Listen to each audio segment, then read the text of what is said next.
سب سے طاقتور military powers کی بات کی جائے تو رشیا، یونائٹڈ اسٹیٹس اور یونائٹڈ کنگڈم کا نام سب سے اوپر آتا ہے۔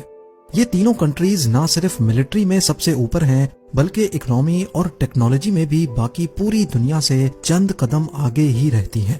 تو آخر کیا وجہ ہے کہ اتنی پاورفل کنٹریز افغانستان جیسے چھوٹے اور کمزور ملک سے بار بار ہار چکی ہیں؟ افغانستان میں ایسا کون سا راز چھپا ہے کہ یہاں سے دنیا کی طاقتیں الٹے پاؤں بھاگنے پر مجبور ہو جاتی ہیں؟ اور سب سے بڑھ کر یہ کہ رشیا، یونائٹڈ اسٹیٹس اور برٹین کا اس بنجر زمین میں کیا انٹرسٹ تھا؟ افغانستان نے زیادہ تر عرصہ غیر ملکی طاقتوں سے جنگیں لڑنے میں گزارا ہے۔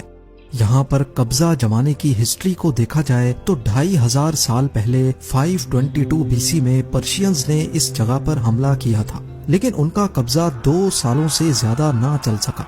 اس کے بعد 330 BC میں الیگزینڈر، جس نے آدھی سے زیادہ دنیا پر قبضہ کیا تھا، اس نے بھی افغانستان پہ حملہ کیا، لیکن وہ بھی 7 سالوں سے زیادہ یہاں اپنی حکومت نہیں جما سکا۔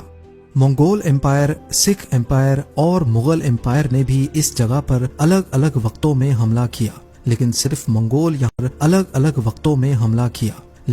منگول یہاں 2 سال ٹکے، جبکہ مغل اور سکھ امپائر نے 1 سال کے اندر اندر یہاں سے ہاتھ نکال لیا۔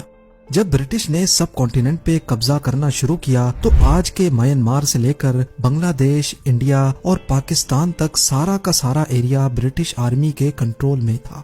افغانستان میں انہوں نے 3 مرتبہ قبضہ جمانے کی کوشش کی، لیکن بدقسمتی سے 1 مرتبہ بھی کامیاب نہ ہو سکے۔ 1979 میں سوویت یونین یعنی آج کے رشیا نے بھی افغانستان پہ قبضہ کرنے کی کوشش کی۔ 9 سالوں تک افغانستان میں جنگ لڑنے کے بعد رشیا کو بھی اپنے ٹروپس یہاں سے نکالنے پڑے۔ اس دوران سوویت یونین اور امریکہ کے درمیان سول وار چل رہی تھی، اور افغانستان کی طرف سے ہار ملنے پر پوری دنیا میں سوویت یونین کا بہت نیگیٹو امپریشن گیا۔ ابھی سوویتس کو یہاں سے نکلے 12 سال ہی گزرے تھے کہ 2001 میں امریکہ نے افغانستان پر حملہ کر دیا۔ حیرت کی بات تو یہ ہے کہ اس جنگ میں صرف امریکہ ہی نہیں بلکہ تمام نیٹو کنٹریز نے مل کر حملہ کیا تھا۔ ایک طرف UK، Canada, Germany, Italy, France, Denmark اور پولینڈ سمیت 13 الگ پاورفل کنٹریز تھیں، تو دوسری طرف افغانستان اس جنگ کو اکیلا ہی لڑ رہا تھا۔ افغانی طالبان کے خلاف 20 سال تک یہ جنگ چلتی رہی، لیکن کوئی خاطر خواہ کامیابی نہ مل سکی، اور آخر میں نوبت یہاں تک آ گئی کہ 2021 میں امریکن فورسز کو یہاں سے نکلنے کے لیے بھی طالبان کے ساتھ ڈیل سائن کرنی پڑی۔ ایکسپرٹس کا کہنا ہے کہ 20 سالہ اس جنگ کے دوران امریکن فورسز افغانستان کے صرف 15% حصے کو کنٹرول کرتی تھی۔ افغانستان کا ٹوٹل ایریا فرانس سے تھوڑا بڑا، جبکہ اس کی پاپولیشن US اسٹیٹ کیلیفورنیا سے بھی کم ہے۔ اتنا چھوٹا ملک اپنے سے 10 گنا بڑے اور طاقتور ملکوں سے کیسے مقابلہ کرتا رہا ہے؟ اس کے کئی سارے جوابات ہیں، لیکن سب سے بڑا جواب افغانستان کی جیوگرافیکل لوکیشن میں چھپا ہے۔ افغانستان کئی الگ الگ قبیلوں میں بٹا ہوا ہے، جس میں ازبیکس، تاجکس اور پشتونز شامل ہیں۔ اس کا پورا بارڈر خود افغانستان نے نہیں بلکہ غیر ملکی طاقتوں نے آج سے 120 سال پہلے بنایا تھا۔ اس بارڈر کی یہاں بسنے والے ٹرائبز کے سامنے کوئی حیثیت نہیں تھی۔ اس کے سدرن بارڈر کی بات کی جائے تو یہاں پشتونز کئی 100 سالوں سے رہتے آئے ہیں، لیکن حقیقت یہ ہے کہ افغانستان میں رہنے والے پشتون سے زیادہ بارڈر کے اس پار پاکستان میں رہتے ہیں۔ بارڈر بننے سے پہلے ہی سدرن افغانستان اور ویسٹرن پاکستان میں پشتونز کا بسیرا تھا۔ ان پشتونز کی آدھی فیملی افغانستان میں تو آدھی پاکستان میں رہتی ہے، لہٰذا جب برٹش امپائر نے یہاں کا بارڈر ڈیفائن کیا تو اس کی ان پشتونز کے سامنے کوئی خاص اہمیت نہیں تھی، کیونکہ یہ بارڈر محض ایک امیجنری لائن کے جیسا تھا۔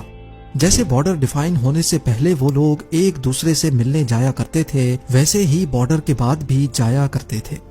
کیونکہ اس بارڈر کا زیادہ تر حصہ انتہائی اونچی پہاڑیوں سے گزرتا ہے، اسی وجہ سے اس بارڈر کو کنٹرول کرنا پاکستان اور افغانستان دونوں کے لیے کافی چیلنجنگ رہا ہے۔ دی ڈیورنٹ لائن کے نام سے پہچانا جانے والا یہ بارڈر 2640 کلومیٹرز لمبا ہے، جس میں کم سے کم بھی 300 اسپاٹس ایسے ہیں جہاں سے بارڈر کراس کیا جا سکتا ہے۔ اسی چیز کا فائدہ اٹھاتے ہوئے یہاں ڈرگز، ویپنز اور ملیٹنٹس کی اسمگلنگ بہت کامن ہے۔ افغانستان میں رہنے والے ٹیررسٹ بہت آسانی سے پاکستان آتے اور یہاں سے نئے ملیٹنٹس تیار کر کے واپس لے کر جاتے تھے۔ ان سب وجوہات کی وجہ سے ہی دی ڈیورنٹ لائن کو دنیا کا سب سے خطرناک بارڈر بھی کہا جاتا ہے۔ افغانستان کا میپ دیکھا جائے تو یہ ایک لینڈ لاکڈ کنٹری ہے، یعنی اگر کسی کو اس پر زمینی راستے سے گھس کر حملہ کرنا ہو تو اس کے لیے پڑوسی ملک کی مدد لینا پڑتی ہے، جس میں Iran, Turkmenistan, Uzbekistan, Tajikistan, China اور پاکستان شامل ہیں۔ لیکن جیسے تیسے کر کے اگر افغانستان کے بارڈر تک پہنچا بھی جائے تو حملہ آوروں کو بڑے بڑے پہاڑوں کا سامنا کرنا پڑتا ہے۔ یاد رہے کہ افغانستان بے شک کانٹیننٹ کا سینٹر ہے، لیکن یہاں کی کم آبادی بھی ان پہاڑوں کی ہارش کنڈیشن کی وجہ سے ہی ہے، جن کو ہندو کش ماؤنٹین رینج کہا جاتا ہے۔ یہ رینجز اتنی اونچی اور اتنی خطرناک ہیں کہ یہاں سروائیو کرنا اور ان کو کراس کرنا قریب امپاسبل ہی مانا جاتا ہے۔ یہ عالیشان پہاڑ افغانستان کے 75% ایریا کو کور کیے ہوئے ہیں، جبکہ پوری کنٹری کی بات کی جائے تو 50% سے بھی زیادہ ایریا 2000 میٹرز کی اونچائی پر ہے۔ یہ پہاڑیاں افغانستان کو ایک نیچرل وال کا کام دیتی ہیں، جو غیر ملکی طاقتوں کے لیے تو انجان ہیں، لیکن یہاں کے لوکلز ان پہاڑیوں سے اچھی طرح واقف ہیں۔ جب سوویتس نے افغانستان پہ حملہ کیا تھا تو ملیٹنٹس ان پہاڑوں پہ چھپ کر پاسز سے گزرنے والے رشین ٹینکس اور ٹروپس پہ حملہ کر کے پہاڑوں کی غاروں میں جا کر چھپ جاتے تھے، جہاں ان کو ڈھونڈنا ناممکن ہوتا تھا۔ کئی بار تو ملیٹنٹس پورے پاسز اور روڈز کو بھی اڑا دیتے تھے، جس سے رشینز کئی مہینوں تک آگے نہیں بڑھ پاتے تھے۔ ہندو کش ماؤنٹین رینج جہاں حملہ آوروں کو روکتی ہے، وہیں ان کی وجہ سے ایک شہر سے دوسرے شہر تک گڈز اور سپلائیز کو ٹرانسپورٹ کرنا بھی ایک بہت بڑا چیلنج ہوتا ہے۔ یہاں درجنوں ویلیز ہیں جن میں الگ الگ ٹرائبز بستے ہیں۔ مشکل ترین پہاڑی راستوں کی وجہ سے زیادہ تر ٹرائبز کا آپس میں بھی کنیکشن نہیں ہے، کیونکہ ایک ویلی سے دوسری ویلی تک جانا بہت ہی مشکل ہے۔ اسی وجہ سے ان ٹرائبز نے ویلیز کے بیچ میں ہی اپنی الگ دنیا بسا رکھی ہے۔ ان کے اپنے اپنے قانون ہیں اور زیادہ تر ٹرائبز اپنی سیکیورٹی بھی خود ہی کرتے ہیں۔ یہی وجہ ہے کہ کابل میں موجود سینٹرل گورنمنٹ کا بھی افغانستان کے ٹرائبل ایریاز پر زیادہ ہولڈ نہیں چلتا۔ ظاہر ہے جب افغان سینٹرل گورنمنٹ ہی ان مسئلوں کے سامنے بے بس رہتی ہے تو باہر سے آنے والی ملٹری پاورز کیسے یہاں اپنا ہولڈ برقرار رکھ سکتی ہیں۔ 1979 میں Soviet military Afghan city Khost میں اپنی ملٹری بیس بنانے میں کامیاب ہوئی۔ یہ بیس ایک ویلی میں بنائی گئی تھی جس کی چاروں جانب اونچے اونچے پہاڑ موجود تھے۔ اس چیز کا فائدہ اٹھا کر افغان ملیٹنٹس نے ان پہاڑوں پر ڈیرا ڈال لیا اور پوری سوویت بیس کو چاروں طرف سے گھیر لیا۔ کیونکہ یہ ملیٹنٹس اونچی پوزیشنز پہ تھے، اسی وجہ سے انہوں نے ویلی تک جانے کے تمام راستے بند کر دیے۔ بات یہاں تک پہنچ گئی کہ سوویت ملٹری بیس کا پورا سپلائی نیٹ ورک ٹوٹ گیا اور اب وہ صرف ایئر سپلائیز پہ ڈیپینڈنٹ رہ گئے، جو کہ سوویتس کے لیے کوئی لانگ ٹرم سولوشن نہیں تھا۔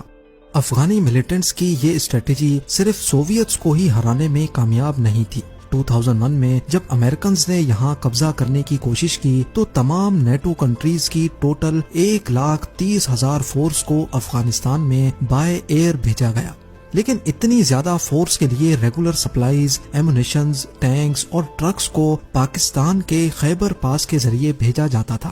افغان ملیٹنٹس کو اچھی طرح معلوم تھا کہ یو ایس کے لیے خیبر پاس کتنا امپورٹنٹ ہے، اسی وجہ سے وہ پہاڑوں پہ رہ کر ٹرکس پر حملہ کرنے کا کوئی موقع نہیں چھوڑتے تھے۔